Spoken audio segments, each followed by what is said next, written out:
What is good, everybody? This is your guy Manny, and this is the Talking Sports with Manny YouTube channel.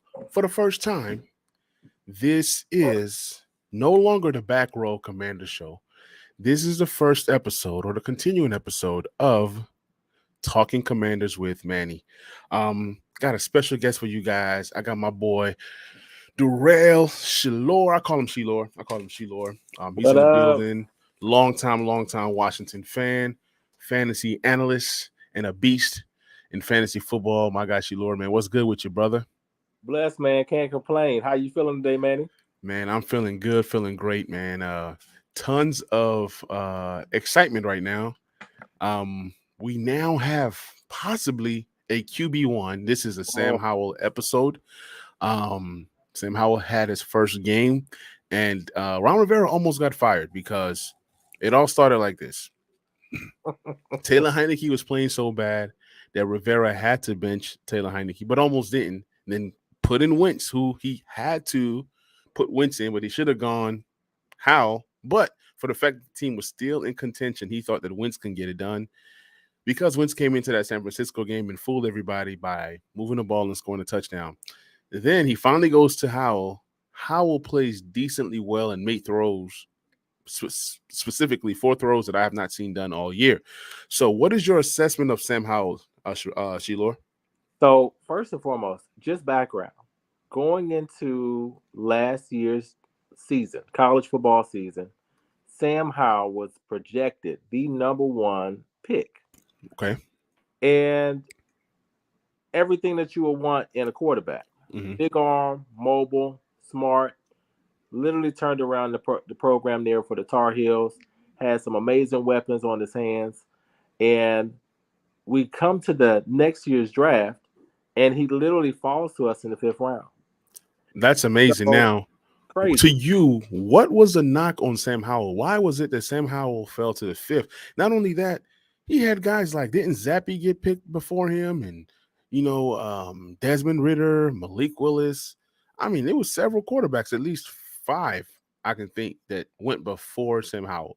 What was the knock on Sam Howell? The big knock was the productivity drop off, but it's to be expected. Mm-hmm. You lost to Diami Brown, who's on the Commanders. Mm-hmm. You saw him get drafted initially. He is excited. He calls his boy up. They're about to do the thing. Yes, sir. That was crazy. You then lose Javonte Williams, and Okay. you lose Michael Carter. So Okay. you lose 3 elite weapons. Mm-hmm. And, North Carolina is not your powerhouse. It's not your Ohio State. It's not your Alabama. Right. So when you lose that kind of talent and then you come back, you're the lone quarterback, it makes a big difference in terms of the evaluation. Right. So my rebuttal to that, if I'm playing devil's advocate, would be, okay, so if Diami Brown was his main receiving weapon and he's gone, but then you can say Michael Carter and Javonte, they did catch the ball a lot. Yeah. So who were the other wide receivers that, Sam Howell was able to, throw to at North Carolina? Right. I'm not sure who else they had after that. I believe that was the knock that we had as far as actually the prospective piece when they had that come in as far as the talent drop off. Mm-hmm. But the big thing for me is whenever you can do it as a true freshman, and that was That's the true. big thing. He came out as a true freshman and showed he had skills. That's true. I mean, that's the same trajectory that we saw with Trevor Lawrence. Mm-hmm. Coming in as a freshman, knocking it out the box, killing the game. Like that right there, to me, speaks a lot more volume because it, one, lets me know that you had a maturity. Right. But that's the big part, like the maturity and the poise. And I think when we saw that on the field, is that same piece. Right. The big thing for me in the Washington Dallas game was after he throws the pick, Mm-hmm. does he shrink up? Does he get confused? Is he flustered? No. He got the clipboard, came back on the sideline, came in, and then at that point, it was almost like he became a lot more free. That's true. As he started letting some balls go, then Right. felt like before, kind of got the butterflies out. It's kind of like that first hit, Yep. kickoff or what have you. Same thing. He threw a pick and then he got out of it and he locked in. So, now, what I didn't like about, sorry to cut you off, what I didn't like about Scott Turner was he kind of had the training wheels on. He had the training wheels on, and you're bringing in a guy, you have nothing to play for, so just explore everything, right? But the game script was such a positive for us that we didn't even get to see Sam Howell throw the ball 25 to 30 times. Not only that, we were within winning. I mean, we were winning, and you have to treat this as a real game. There was times when it was like 4th and 4. I wanted us to go for the first down, but you can't. It's not playing Madden. You got to Hmm? be situational football. You got to kick the field goal and talking about field goal. We'll get to Joey Slide later, but then we got Timeout Sports in the building. We got my boy Dev in the building, man. Appreciate you hopping on the stream, man. Appreciate you hopping on the stream. This is now Talking Commanders with Manny podcast, featuring Shelor for the first time on the show on the Commanders pod. But yeah, I mean, I felt like there were 4 throws, right? You had Dotson, who had over 70 yards, 3 receptions, and you had Terry, who had 3 receptions, over 70 yards. So in a small sample size, both guys were able to get over 70 yards and Hmm. over 3 receptions each. Well, 3 receptions each. Hmm. Both guys are happy. Terry is endorsing this guy, saying, "Hey, you know what? I want to see this guy compete next year for the starting job," and that's a great testament to Howell. So talk to me about the connection between Terry and Howell and what you saw Sunday in a small sample size. So, couple things with that, right? Being able to lead a receiver has been the biggest thing that we've been lacking because we have two extremely athletic receivers in Terry and also in Mr. Dotson Mm-hmm. that haven't been able to catch the ball in stride. So they've been having to maneuver, make acrobatic catches, and all those other pieces. So the initial, his first throw, he comes out, he throws a touchdown pass to Terry. He leads him, it's a perfect dot, thrown perfectly, caught him in stride. He's able to catch the ball and take off and use that 4.3 speed that we often are, we forget just how fast Terry is. Mm-hmm. So that's the first part of the connection, right? But then Right. you see the deep ball later on in the game. And when that deep ball comes out and you see that thing go and it's sitting there, it's floating right and it's right in stride and he doesn't have to break his stride to make the catch, that's an NFL throw. And it's Right. been negated. We've been, as a fan base, we've been missing that. Right. Right. And this is just a little diagram of that pass. I can't show a lot of videos because of Twitter regulations and stuff like that. But Dev brought up a good point. Dev said the only sad part about winning is that we lost. I mean, we could have had the 10th pick. But my rebuttal to that is you play Howell, you found out what you could about Howell. He looked the part. So if he can do these several different things that we want him to do, having the 10th pick doesn't really matter because we're not taking a quarterback. So that's my rebuttal to that. And I think right now we're locked into the 16th pick and we have other holes. Like we have the corner, we have offensive line, we have linebacker, we have several different holes that we need to fill. So I'm okay. I'm okay with the results that I saw on Sunday, even beating Dallas, which made it even sweeter for the fact that it was Dallas. So what's your rebuttal to that? Us losing a potential top 10 pick. So I'm always of the mindset, right? This isn't fantasy sports. This is the real deal. This is the NFL.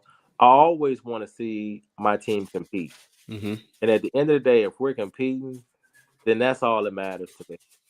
And of course, whooping up on Dallas, that is great. That's great all season as a Commanders fan. You ain't got to hear about no Dallas fans talking no noise. Yep. Tampa Bay in advance on embarrassing them boys on Monday night next week. Mm-hmm. So yeah, for me, it's never about draft position. It's all about what you have to do. It's the same. Right. If we look at last year's draft, everyone wanted Chris Olave, Mm-hmm. and you and I are on the same page. Trade down, get additional picks.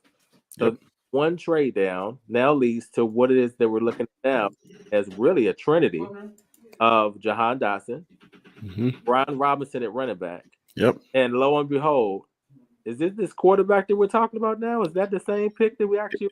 Exactly. So now you're looking at your quarterback, your wide receiver, and your running back of the future now, all with Right. trade down. That's Right. what great teams do. They make more with less as far as the assets. It's not where you pick, it's who you pick when you get on the clock. Right. And also, I'm gonna get into like the little comments and stuff of what people are saying about Howell right now. But Dev also says that's true. I'm just not sold on Howell.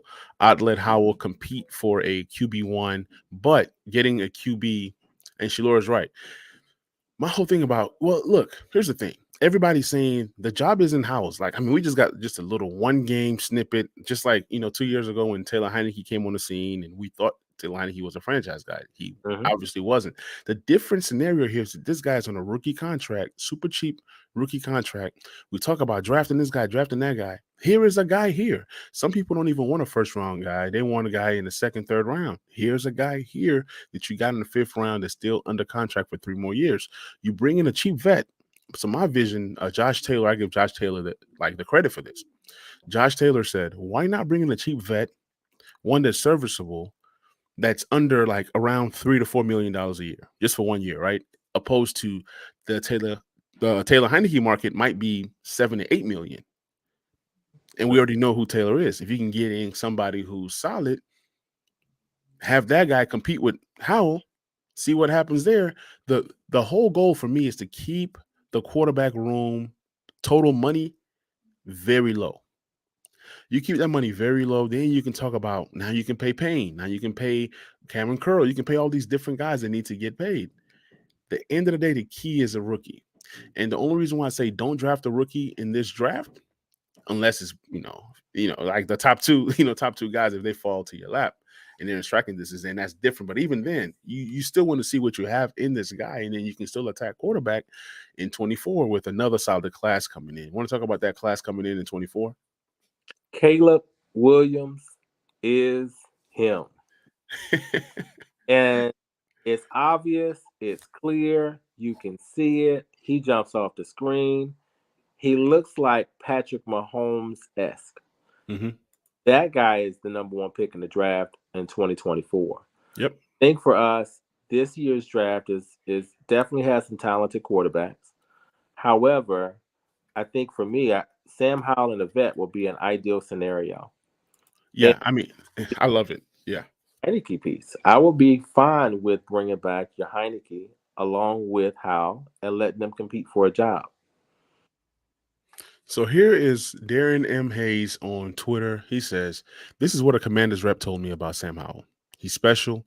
Ever since OTAs and the preseason, you could tell he has it. Okay. He could have definitely he can definitely lead the franchise moving forward. And here's the thing. People talk about these late round guys not necessarily being this or being that, right? Oh, he's a late round guy. He doesn't have to draft capital, blah, blah, blah.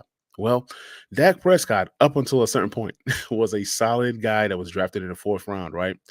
Also, Russell Wilson, what was he? Third round pick? Third rounder. Derek Carr, when he was good, was second round pick. So sometimes you can find these guys. It's hard to find these guys. I'm not saying that Sam Howell is going to be Tom Brady or whatever. You just never know until you give somebody a chance, right?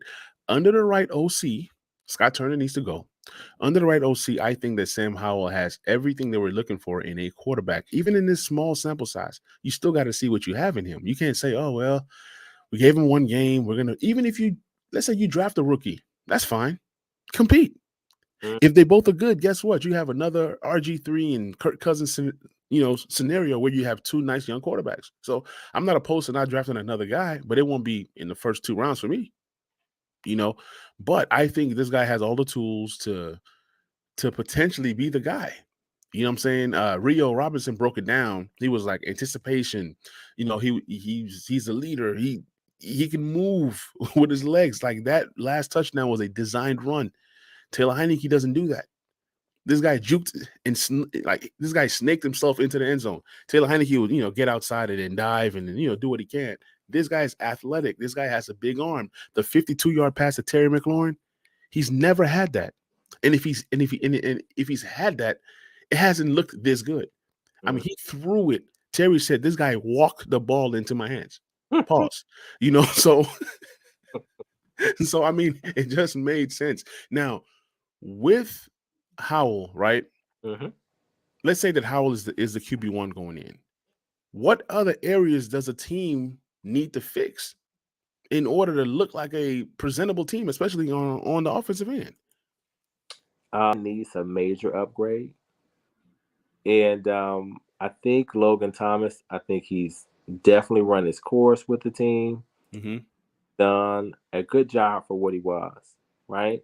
Mm-hmm. Came in, actually made the transition. I believe he had like a parent on one of the coaching staffs as well for us. So I think he's kind of run his course. I think that young playmaking tight end is the piece that we're actually missing. That will be what I'll be looking into. Number one. And then I think number two, what's interesting is the offensive line had Mm-hmm. best games against Dallas after looking crazy for several weeks. Now, some Mm-hmm. of that is going to be the quarterback presence. We didn't Right. Sam Howell getting stripped from behind or missing the ball or those types of things. So I think it makes a big difference when you're kind of looking at that. The right quarterback definitely helps the line because they can know where he is. Mm-hmm. So I see a lot of great comments in the comment section. So somebody mentioned that it'll be good to let Taylor Heineke go, and I'm okay with that. I'm half and half on Taylor Heineke. The thing is, anytime you bring in a new quarterback, he has to fit that system. You can be a great quarterback all you want. If you don't know the offense and don't know the system, you're not gonna work. It's not gonna fit. A lot of times we want names, right? You bring in his name, bring in his name, bring in that name. Russell, somebody talk about Russell being bad and Carr being bad and Dak being bad. Yes, they all were bad. Dak was just bad all on his own. Okay, Dak is falling off. He's bad. Russ went to a whole nother team. The system does not work. That's why there's talks about Sean Payton coming in and blase, right? Then you have Derek Carr, who did not work with your boy McDaniels. Mm-hmm. McDaniels had his boy Stidham. 2 games looked great. So system is a big thing, and that's why we always stress the team needs to get an offensive coordinator that's going to bring out the best out of Sam Howell. Even if you have a new owner, new coach, new this, they're going to get a guy that's tailor made for their offense. Why do you think every time a new regime comes in, what do? They Okay. get their own quarterback. You know what I'm saying? You get the guy that fits your system. Talk to me a little bit about that. Who can we possibly bring in as an OC that can help this team? Because this team, I saw somebody say Jimmy G and Howell competition. I'm okay with that. I think Jimmy G fits the offense. I think he does. I'm okay with that. So, what are your thoughts on potential vet and a potential offensive coordinator? So that's the big part of this, right? So I really believe if we're going to go with a brand new office coordinator, it might be time for a whole new coach, head coach on down. And I think what we're seeing with a lot of these teams, we're seeing the offensive minded coaches come in, and then that is where the leadership and everything comes. It comes from the top on down. Mm-hmm. So for me, I'm looking at an offensive minded coach. That will be incredible. We're looking at a Sean McVay, who served as offensive coordinator here Yep. and left and go to the Rams. They went all their chips in to go win a Super Bowl, and now it falls apart. Mm-hmm. Who better to bring back in than Sean McVay? We know the system. We saw him, craft together Mm-hmm. different systems. We saw him have elite receivers and everything here. So that will be like my dream scenario. Mm-hmm.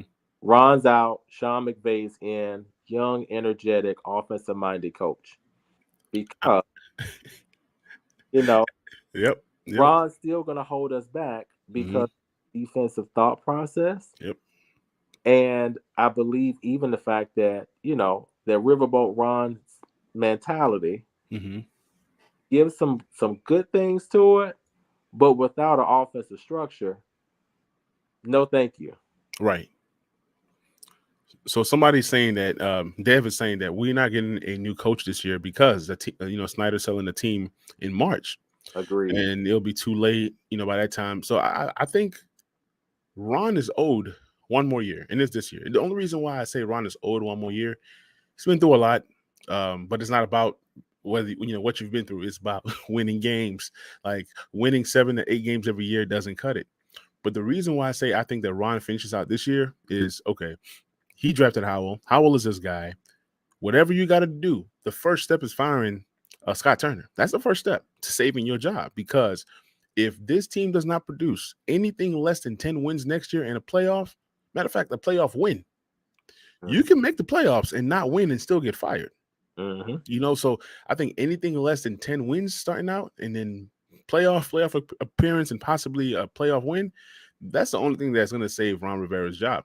Because now you finally get your quarterback. Every quarterback that you've brought in that was a vet, they didn't work, right? You have a young guy. Even if you bring in another vet, let's say you bring in another vet, let's say Jimmy G, and Jimmy G wins the job, and you start the year 2-5, you're fired mid-season.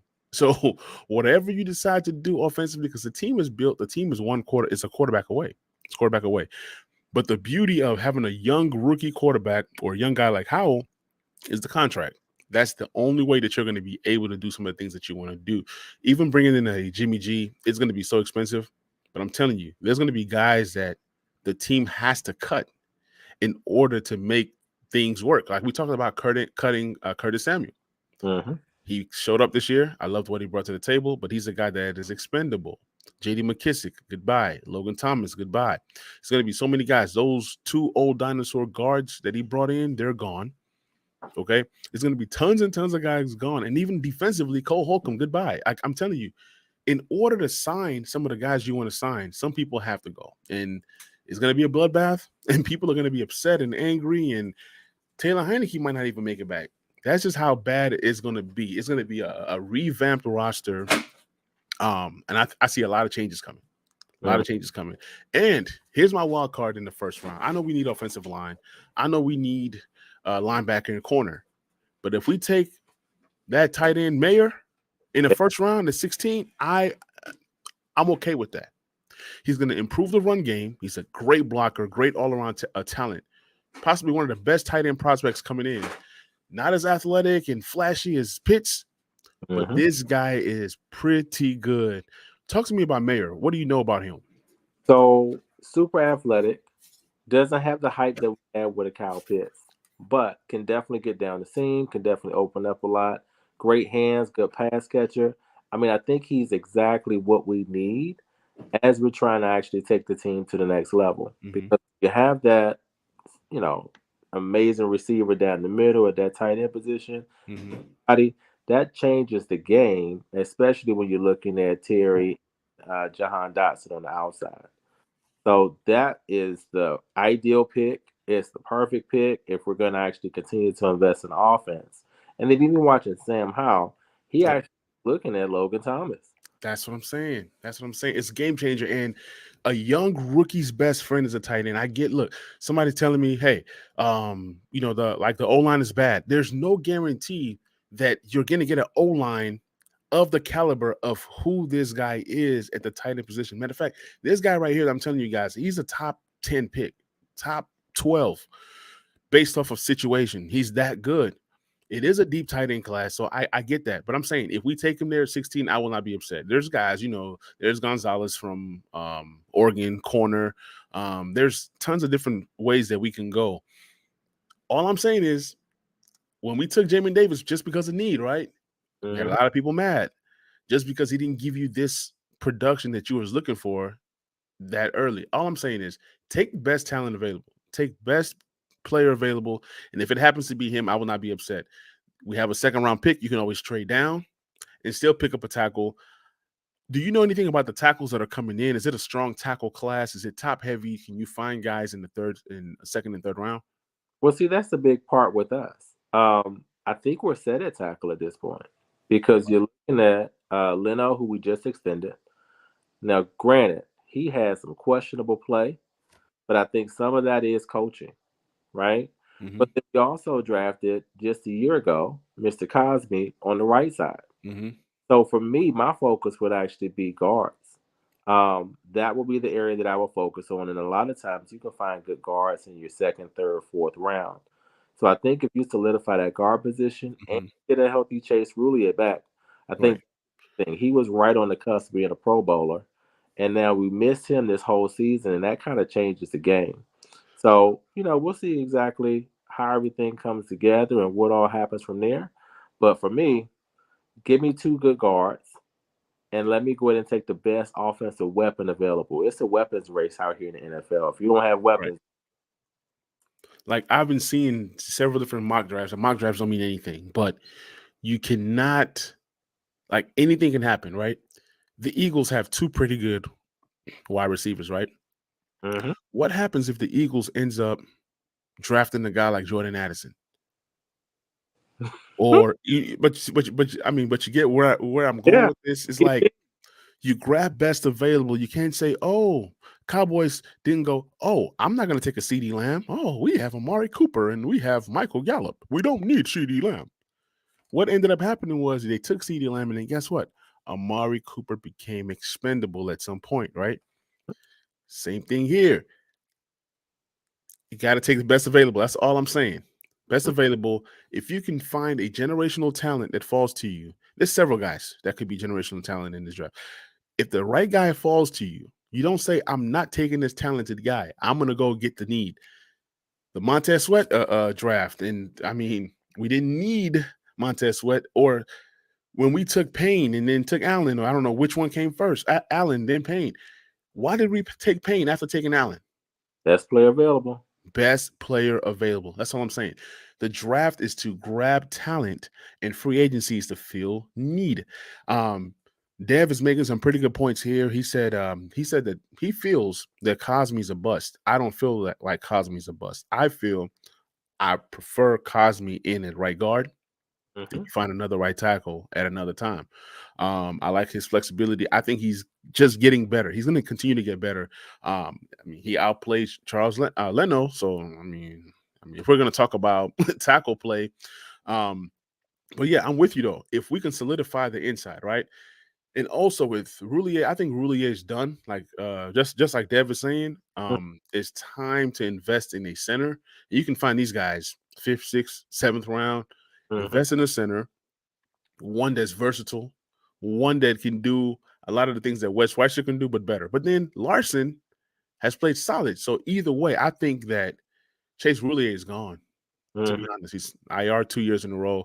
But if you solidify the guard positions, which we had two solid guards, we're not going to talk about the loss of those guards. But when you had Flowers and you had what's his name, two solid guys, um, even with injury, Sheriff was still he was still a dog. He was still a dog. And this year he happens to play just about every single game. He was fairly healthy this year. So sometimes, when with injuries, yes, I get it. Larson's been, Chase Roulier been out, Larson, and then you now going into a guard that plays right guard, left guard as a center. So it's a position we need to address. Mm-hmm. Maybe you draft more guards that can play center. I don't know. But it's definitely a position that we need to address. And then, like I said, if I see a talented guy, even if it's a wide receiver, look, we don't need wide receivers, but look, you're not going to tell me, let's say if your number one, let's say Jax is available at 16. Mm-hmm. How do you not take him? You don't. You grab them. You grab him. And if you don't take him, you trade down, and you better make sure it's a good trade down. All I'm saying is you cannot leave talent on the board. If you see talent, you grab talent and you figure about everything. You just have to figure everything else later. But out of all of the offensive weapons out there, is there any that you're looking at that can come in? We talked about running back. Talk to me about what you told me earlier in the day. If this running back happens to be available at 16, I'm not saying we take this guy at 16, Mm-hmm. but let's expound on that just a little bit. So Bijan Robinson is the guy, right? Hmm. Guy in this draft class, and I would even go a step further that Jamar Gibbs. Mm. If either of these two running backs are on the board when we're picking at 16, for me, go get the blue chip talent. Bijan Robinson is essentially the highest rated running back, and it's really been compared to a Saquon Barkley. That right there is a game changer. Hmm. B Rob, I love his story. I think he played well for us. Hmm. He is not someone that's name rings bells in prison cells. If you get Bijan Robinson out here and now you go ahead and put him out here with everybody else that we have weapon wise, our offense goes to elite. Jamar Gibbs, I'm a huge Jamar Gibbs fan. So for those who haven't got a chance to watch him, he actually transferred to Alabama this year. He put on a show. But what his breakdown, his comp is almost like a Jamal Charles or Alvin Kamara with more speed. If you grab those kind of guys or one of those two backs and you put them in this offense, it takes us to a whole different level of elevation. Even with the Scott Turner, some of the frustration has been he hasn't had that CMC back. If you have somebody that has that in this type of offense, that changes the game.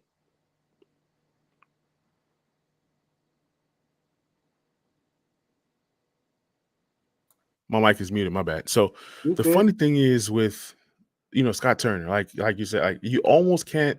It's like an open book test. Let's say if you have Bijan Robinson or Gibbs, how can you fail? It's hard to fail. Even if you have a bad offensive line, you can't fail with these guys. It's just too many guys to cover. People want these young rookie quarterbacks to do well, right? Most times they do well by having a good defense, right? You having to, have weapons. Howell looked the way that he looked because he had weapons all around him. Right. When was the last time we had a young quarterback that had weapons all around him, like this? So literally any quarterback would want to come here. And let's say we got a Bijan Robinson with a Brian Robinson, and then you find a serviceable tight end that's better than Logan Thomas. Like, what quarterback cannot succeed? All I'm saying is it's time to stop being cheap on offense and invest your draft capital. And I'm glad we took Jahan Dotson last year. People said, "Oh, the Commanders don't need a wide receiver. We Yep. have Curtis Samuel and Terry." What? The same Curtis Samuel that we have not seen play until recently. Should that be the reason why you don't play him? I mean, like, you always have to be in the business of improving. That's the nature of the game. The really good teams continue to supply themselves with weapons. You see Pittsburgh do it. They're a factory. They're a wide receiver factory out there. They never say, "Oh, I'm not going to take a George Pickens because I'm loaded at wide receiver. Oh, I'm not going to take a Deontay Johnson." And the list goes on and on and on. So all I'm saying is continue to improve.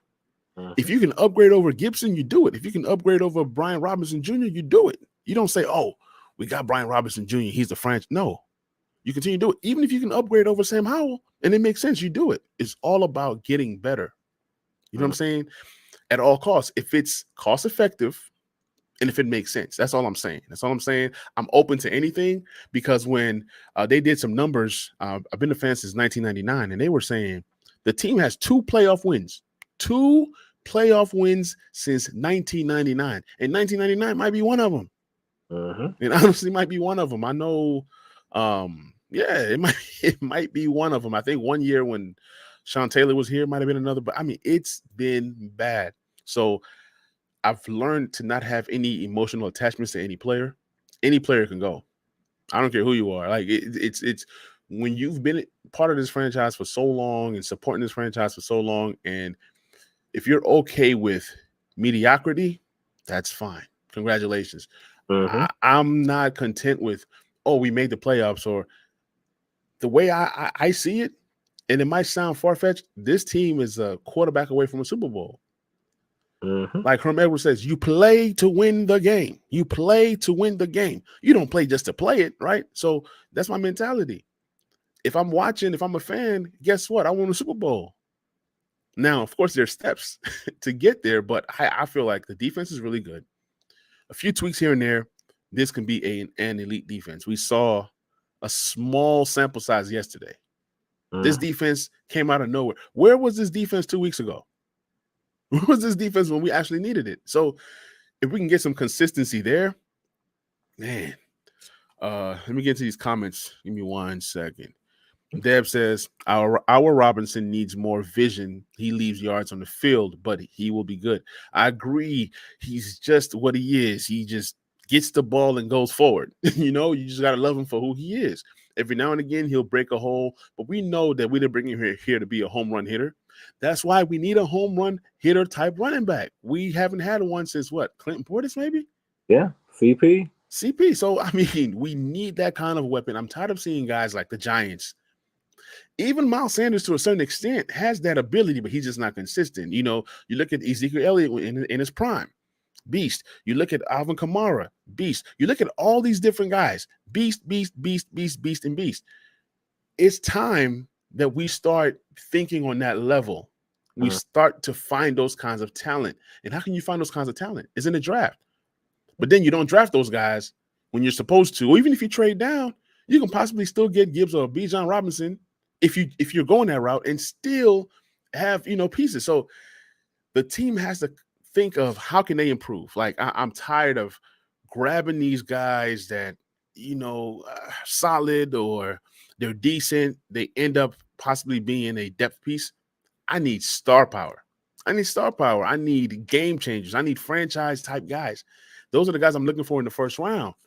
But sometimes you go grab the need and then you're good. I'm not okay with that. I am not okay with that. So we got Phil in the building, man.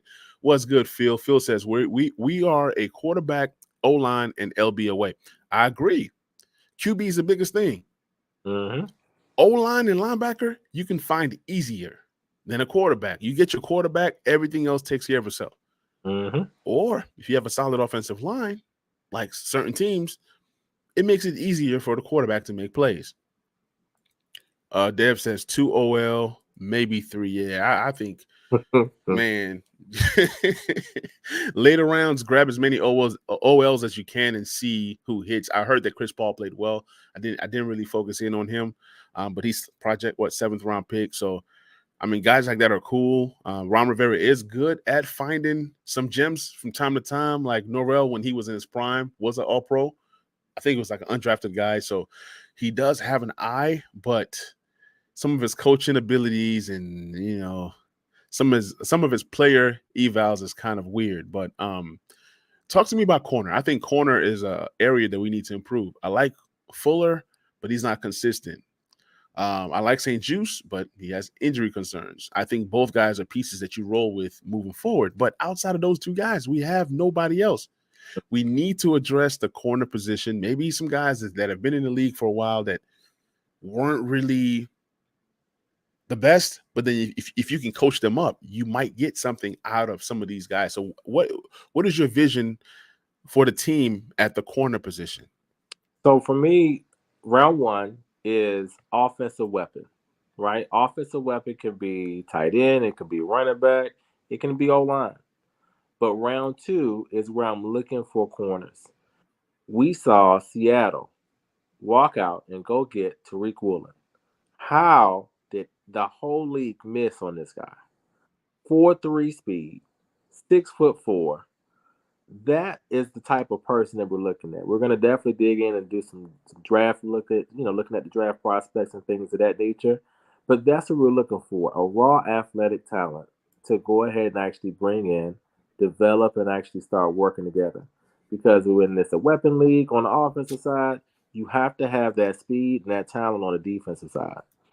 So for me, that's the one thing that I would be looking into. On the roster currently, our safety, Mr. Butler. It's time to let Butler be out there and ball. He played a little bit on this past Sunday, played well. I think he has cornerback skills. Mm-hmm. I would love to see him be developed into a nickel cornerback for us, and still keep your Cam Curl and your Derek Forrest out there. That would be what I would be looking into. So we got a battle in the chat between Dev and Phil. I love it, man. Oh, I love. He says Turner is the next OC. Stop it, man. Look, Scott Turner. I look when Scott Turner leaves eventually. I'm gonna dance. I'm gonna get on YouTube and I'm a dance. I can't oh, dance to save my life, but I will dance. Like it's like the team will do something good, right? First down, then you run a reverse with Curtis Samuel. Team will get a first down, and instead of calling a play, even if you're taking a shot, right? It could be 2nd and 1. You want to take a shot, you can do that. But his play calling is inconsistent. It's not creative. It's what's about to happen. So that's why I want players that are versatile. Like if a running back is in the game, you don't know if it's a pass or run. I don't want, oh, here comes Brian Robinson. We're gonna run it. Oh, here comes Gibson. We're gonna pass. Like, no, you need your guys to be well rounded. So here's that trade back. I did want Olave in the draft, but I also wanted Jahan Dotson. Jahan Dotson was on my list of guys that I wanted. I wanted Garrett Wilson. I wanted Olave.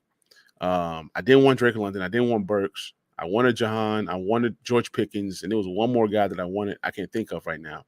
It worked out. We traded down instead of drafting Olave. We traded down. Jahan Dotson is just as good as Chris Olave. I don't care what anybody has to tell me. Brian Robinson Jr. is a gem. He might never be a franchise back, but he's a guy that can easily get 1,000 yards easily. And then if you use him well in the goal line, he can be that Jamal Williams type of guy for you. Sam Howell could be the franchise quarterback, and then Cole Turner. That's just just a toss in. You don't know what he's going to be. I think he can be a weapon in the red zone, but look who's calling plays. So, talk about this trade one more time. Trade was phenomenal. I mean, you look at the value. I mean, look at what you saw on the field with Jahan Dotson. And I like Olave, but the big question for him coming out was, what does he do after the catch? And Jahan Dotson on that Penn State team, getting high points, vertical receiver, a little bit more shake, a little bit more pizzazz with him. To me, he was the better prospect coming out, but Olave was the bigger name because, of course, that's typically what we have a reputation of doing is grabbing Ohio State guys or Alabama guys. By all accounts, Jahan Dotson was the guy. So now we see it, and now we're looking at it. I mean, he missed some time, but what do you see? Regardless of the quarterback, they're looking for this guy in the red zone. Yeah. Talent shows up on the practice field to the point where we had people who are members of our front office and coaching staff saying, what? Jahan Dotson might be just as good as Terry. Jahan Yeah. Dotson might be a better receiver than Terry. Yeah. You look at it, it's hard to argue with that. I think It's hard to argue with. And as much as I love Terry, I think that Jahan can be better. There's nothing wrong with saying that. I would say that, and Commanders fans will get so pissed. Oh, that's blasphemous. Did you just say that Jahan Dotson is better than Terry McLaurin? Yeah. What I'm saying is, what this guy has done as a rookie is equally as impressive as what Terry was able to do. This guy right here, you put the ball in his hands, he gets into the end zone. He just has a nose for scoring. He just knows how to score. And different skill set, can do some of the same things as Terry. It's kind of like having two Terrys, but one is younger, right? And who knows? Years from now, hopefully it's 5 years from now, 6 years from now, of 6 more productive Terry seasons, I'm hoping. And then you say, okay, you want to move on, then you can do something like that. But it's always good to continue to add to your room and start to build that culture. Now we can say, man, we got 2 really good wide receivers. I can't remember the last time I could have said that confidently. 2 guys that we drafted. We actually drafted 2 really good wide receivers that could both potentially be Pro Bowlers one day. Terry's one. Jahan has that potential to be one. So it's good when you see this. Oh man, we got Dre in the building. We got Steve in the building. Command this podcast. Y'all go check that out. Great podcast. Good to see y'all fellas in the chat. It says Dotson, I think, is a more talented player. It's Thielen and then getting Jefferson maybe. I kind of missed what led to that comment, but you continue to add, like even Minnesota, right? You got Osborne, who's going to be taking over for Thielen, but why get Osborne when you have Thielen? You just have to continue to have that revolving door of one guy leaves, you have another guy come up. This is my bold prediction right here. I think that if Curtis Samuel is moved, traded, or for whatever the reason is, God forbid, even injured, I'm hoping he's healthy because we need all the healthy weapons we can get. I honestly think that De'Ami Brown could have a nice season next year if he gets the opportunity and if Sam Howell is the quarterback and if we have an Oh, offensive coordinator, because it has to be so many ifs. Because if we have like that play to Terry, if De'Ami Brown ran that, I'm not saying that, oh, he's a guaranteed to score. That's a De'Ami Brown type route. You say De'Ami go. That's a touchdown. We saw that versus the Titans this year. That was the first time we saw what De'Ami Brown can do if you have the right quarterback in the right system. He's just a field stretcher. He might never be nothing special. He might never be a Pro Bowler or whatever. But as your wide receiver 4, wide receiver 3, if he can create some of those plays, just stretching the field like Deshaun Jackson used to do, that's a weapon for you. Talk to me a little bit about De'Ami Brown. I know you saw him a lot, yeah. in So, college. so that's the real thing, right? I don't think we utilize him the way he probably needs to be utilized. And I think Curtis Samuel actually gives you a lot of predictability on the field. Him playing underneath is really not the way you want to actually design an elite offense. What are we working at when we're looking at elite offense? We're looking at that elite tight end who's the undefeated person. You want to actually have that third receiver to be your field stretcher. And then you're in a situation where you have Terry and you have a Jahan Dotson, where you can literally kind of do any kind of route with them. But if you send Ayami down the seam, now you got your tight end underneath, you got your back out of the backfield. Those are the things that actually set up elite offense. What do you see with the Chiefs? You see that elite tight end. What do you see with Philadelphia? You see Dallas Goddard. And you Mm-hmm. got somebody who can't catch the ball, but is a field stretcher in Quez Watkins, who's always open, but he just can't catch the ball half the time. Right. That's the model that you see with the lead offenses, the Rams, that as Mm-hmm. their team, he can be that kind of guy as Yep. with the connection that he already has with Sam Howell. Mm-hmm. Put that together, that's a winning combination. Now let me see. Dev is trying to call me out. Dev knows exactly what he's doing. I'm not saying to let go of Curtis Samuel to get more snaps of De'Ami Brown. What I'm saying is, if the opportunity presents itself to where we need that money for Curtis to pay Payne or to pay Cameron Curl, all I'm saying is this: Curtis becomes expendable. You have Terry who's getting paid big money, right? You have Curtis who's getting paid solid money, not the best money, but he's getting paid, right? Then you have a first round pick of Jahan Dotson. You've invested so much in that wide receiver room and even drafted Brown in the third round. So all I'm saying is if somebody needs to go, it might have to be Curtis Samuel just to create, I mean, either a reconstructor or something has to give. All I'm saying is that there's so many guys to pay that I'm telling you guys, the fans are going to be so pissed seeing a guy that they like. Some guys like Cole Holcomb. I don't too much care for Cole. I think Cole is solid, but you can find Cole anywhere. You can find Cole anywhere. He's nothing special to me. He's a jag. He's just another guy. But you're going to have these fans that think that Cole is the next coming of Brian Urlacher, and you want to keep him. You can't keep him if you have a guy like Curtis. It's too much money tied into that wide receiver room. It's good to have a vet, a stud like Terry that you're paying, and then a guy that you invest a first round pick in or a second round pick in to be that next guy to get paid when it's time.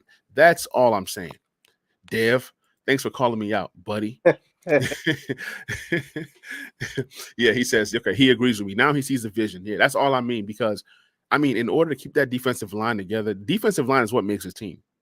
Even without Jonathan Allen being there, you saw how great this defense can be or how good this defense can be because of the defensive line. If the defensive line is doing its job, it makes, I mean, you can have Dollar General, great value type linebackers, which we've gotten away with to a certain extent, but it hurts us because of the consistency of the play.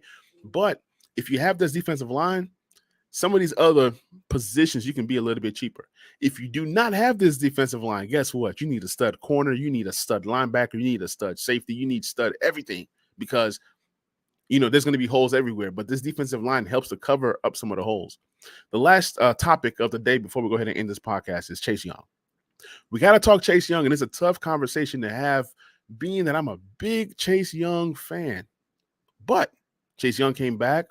I think he looked okay coming back from the injury that he came back from. I would have loved to just see him just come back next year, but it was still good to get him some reps. His energy is infectious, and he does a lot of things outside of stats. People were mad. Oh, he had 0 sacks in 3 games.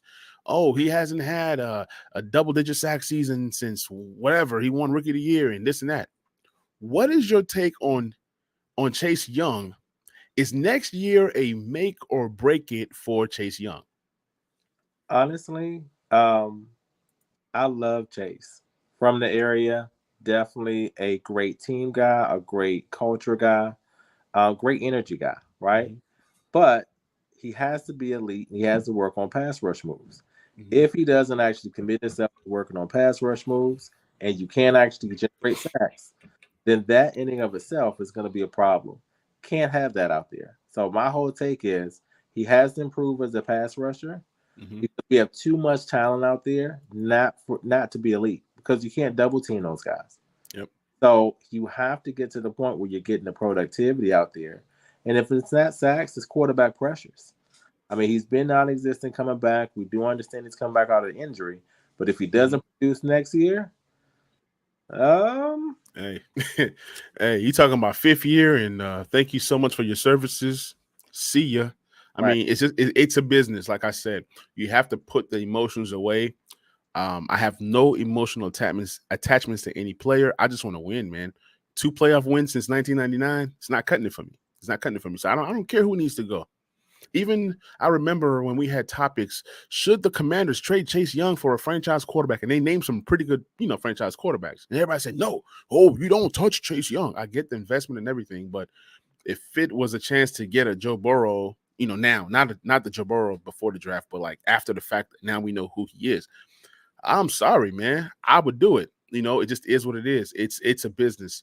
But before I move on to a few other topics, seems like the fan base is loving what Sam Howell brings to the table. They love his ability to hit wide receivers like Terry and Dotson in stride, 50 yards down the field. They love his contract, $870K next year, and then nothing more than 1.1K.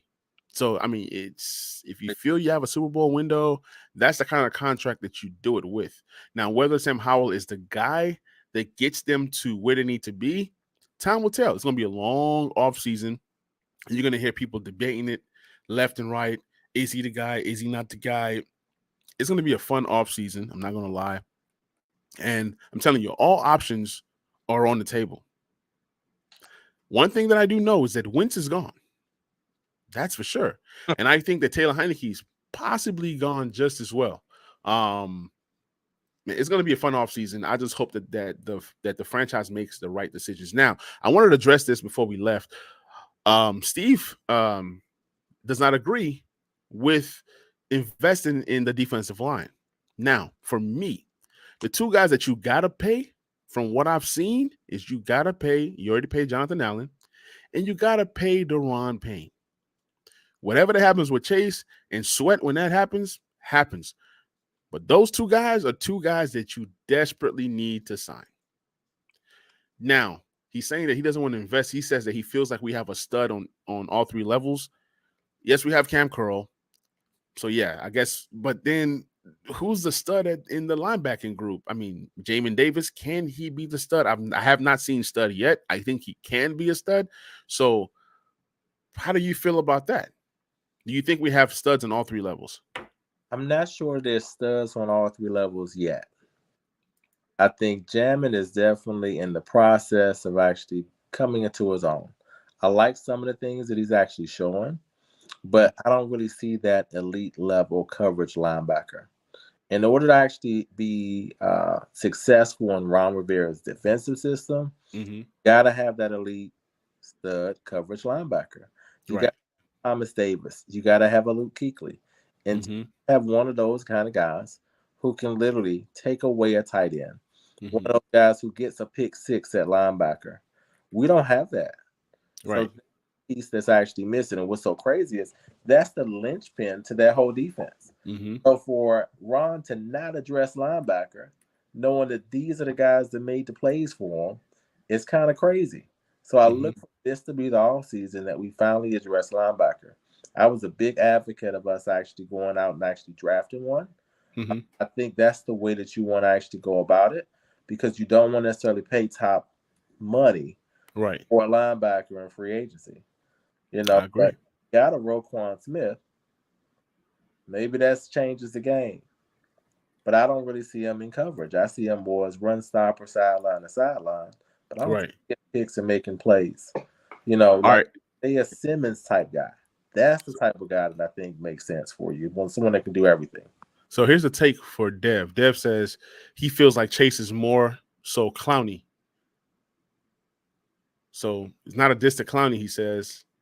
He's a Pro Bowler most years. So how do you feel about that? I don't think that's true. I think Chase is more than Clowney, and I think that Chase is still going to refine his game. People say, oh, he needs to work on his game. He needs to, create more sacks, more pressures. I don't think it's all about sacks. And even if it was about sacks, a healthy Chase Young with Payne and Allen coming through the middle, he's gonna naturally get sacks. Period. With those 2 guys, I think that those 2 guys in the middle are the 2 most important guys.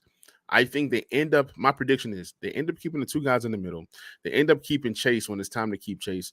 Montez Sweat is the guy that might do the 5th-year option and then walk if they decide not to pay all 4 guys. I think that you have to pay the guys that you see for the now and not worry about, oh, what this guy is going to do. Because anytime you can draft these guys that are Pro Bowl caliber, all pro caliber guys, when you draft them, you got to pay them when you have them. You can't say, oh, we're going to draft another one, because nothing is guaranteed. That's all I'm saying. All I'm saying is these are the guys that we want to come to DC, right? And you draft them and you about to let them walk out the door, especially when they produce. Like Payne has produced. Okay. With Sweat, is Sweat a legit pass rush number one, numero uno guy, or is he Preston Smith?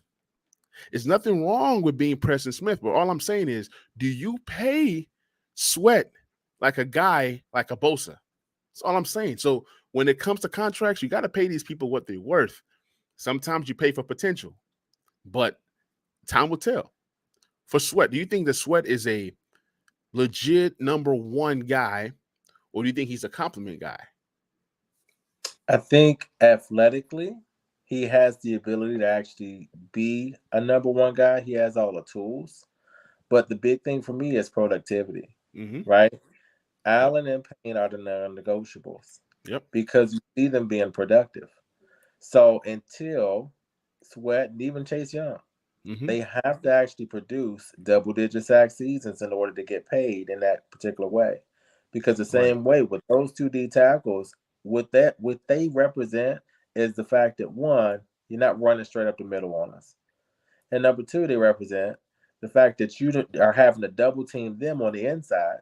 So you should get one on ones with your tackles. If Mm-hmm. you can't be an elite pass rusher, if you can't beat one on ones with tackles, and that's what we're looking at. All right, so we got a few comments. I'm gonna put those on the screen. I'm not gonna read everything. Last topic, just real quick, 2 minutes on this last topic. So Josh Taylor, shout out to Josh Taylor. He says, here's his plan for the offseason.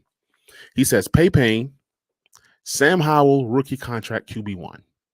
Bring in a cheap vet, move on from Heineke and Wentz. Cut Logan Thomas and McCain. Cut Roulier, but only post June 1st. Draft OL, draft CB1. Keep Fuller one more year, upgrade LB2, and upgrade from Scott Turner. Out of his plan, what did you like best about his plan, and what did you like least about his plan? Man, the plan sounds phenomenal. Absolutely. Like I don't dislike any aspect of it. I think it all makes sense. I think all of those things, every key point there that he hit, I think is on point. Mm-hmm. So for me, I think the cornerback one piece is big.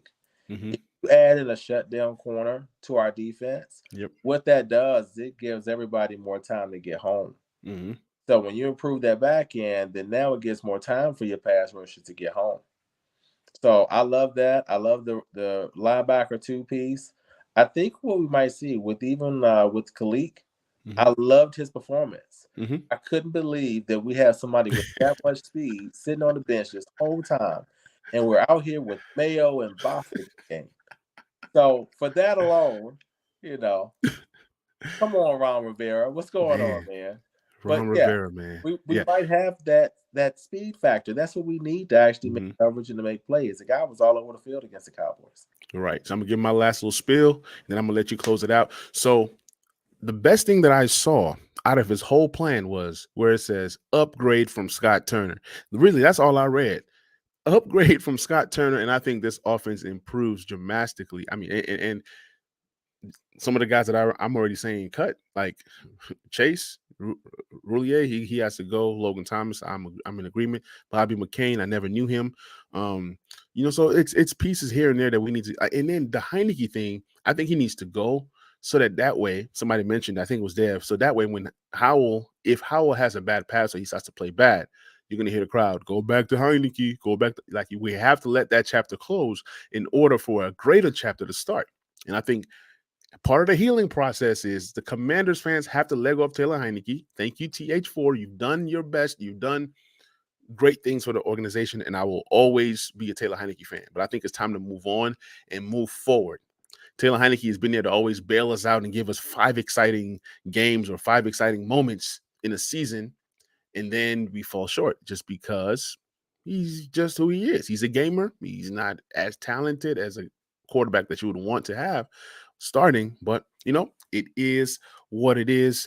Sheila, introduce yourself. Tell the people where they can find you one more time, and then we'll go ahead and end this podcast. Manny, thank you so much for having me. Definitely follow me on Twitter, 3D Sheeler. Fantasy football is where I live. That's my domain, and Commanders all day. Definitely appreciate you guys. Thanks for having me. Good stuff. This first episode of Talking Commanders with Manny, right here on the Talking Sports with Manny YouTube channel. Appreciate everybody who was in the chat. Appreciate Timeout Sports. Appreciate Commanders Podcast. The trio was here. Dev, Phil, Steve. Appreciate all of you guys being in the comment section and making this podcast a success. I'm going to catch you guys on the next episode, and we are out. Peace. Peace.